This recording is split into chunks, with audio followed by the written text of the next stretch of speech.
والدین میں سے کوئی ایک شخص فوت ہو جائے اگر، والدہ ہیں یا والد، اور اب جو پیچھے رہ چکے ہیں وہ والدہ بھی ہو سکتی ہے، والد بھی ہو سکتا ہے، تو وہ دوسری شادی کرنے کی خواہش کا اظہار کریں تو کیا اولاد مخالفت کر سکتی ہے؟ شرعاً جائز ہے؟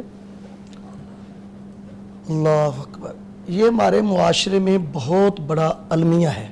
اچھا، برائی کی اجازت دے دیتے ہیں، برائی کو معیوب نہیں سمجھا جاتا، ایسے ہی اور جو شرعی کام ہے نکاح، اس کی ہم اجازت نہیں دیتے، اس کو معیوب سمجھتے ہیں، کہتے ہیں اس کو آخر آئی ہوئی ہے، یہ صبر نہیں کر سکتا، اس عمر میں کیا ہو گیا؟ اس عمر میں کیا ہو گیا، صبر نہیں کر سکتی، یہ بچوں کا خیال نہیں رکھتے۔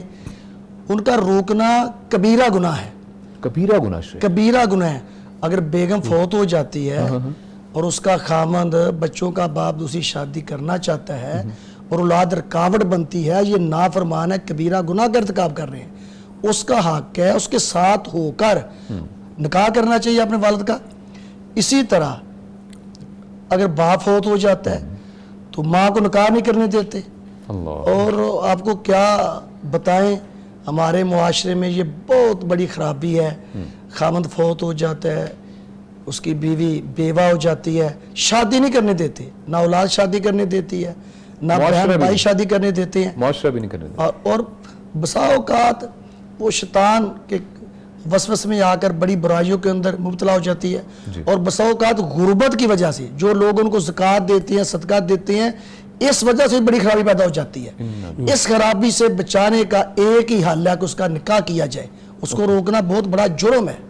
اللہ اکبر، ٹھیک ہے شیخ، جزاک اللہ۔ شیخ محترم اس حوالے سے رہنمائی فرمائیے گا۔ یہ کافی اور شافی جواب ہے، شیخ محترم نے بتا دیا ہے۔ اور یہ ظلم ہے کہ اب ایک عورت ہے وہ شادی کرنا چاہتی ہے اور اس کی ضرورت ہے، اور جیسا کہ شیخ صاحب نے فرمایا، صرف یہ نہیں ہے کہ ایک خواہش پوری ہو، باقی مسائل بھی ہوتے ہیں۔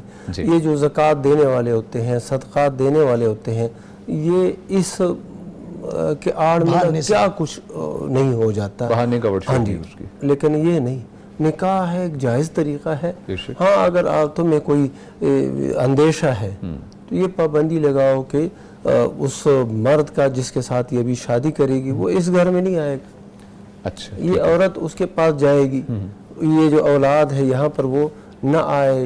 یعنی اگر ان کو کوئی خطرہ ہے کہ غیر مرد اس کے ساتھ شادی ہو جائے گی، اگر سے پھر وہ اس کے کیا رشتہ دار بن جاتے ہیں، لڑکیاں اگر ہے تو وہ بھی اس کی ربیبہ بن جاتی ہیں اور محارم رشتہ داروں کی حیثیت اختیار کر جاتی ہیں۔ لیکن اگر کوئی اندیشہ ہے تو کہہ دیا جائے کہ شادی آپ کی ہو گئی، آپ ادھر جائیں اور اپنے بچوں سے بھی ملنے کے لیے آ جائیں، یا آپ اس کو ملنے کے لیے جائیں، لیکن یہاں پر اس کو نہ رکھیں۔ یعنی ایک پابندیاں ہے معاشرتی اعتبار سے، ایک لوگوں کی اور بھی اصلاح کر دیں۔ اکثر جو مالدار ہیں، صاحب مال ہیں، صاحب حیثیت ہیں، جب صدقہ دیتے ہیں، زکوٰۃ دیتے ہیں نا، تو بیوہ عورتوں کے گھروں میں خود چلے جاتے ہیں اور متعلقہ عورتوں کے گھروں میں خود چلے جاتے ہیں، باتیں کرتے ہیں، گپے مارتے ہیں، پھر تعلق قائم کرتے ہیں۔ اگر ان کی نیت خالص ہے تو اپنی بیٹی کو، اپنی بیوی کو اس کے پاس کیوں نہیں بھیجتے کہ تو جا کے زکوٰۃ دے؟ یا ویری امپورٹنٹ ہے، اس کی طرف بھی ہمیں توجہ کرنی چاہیے، احتیاط کرنی چاہیے۔ بے شک شیخ، جزاک اللہ خیر۔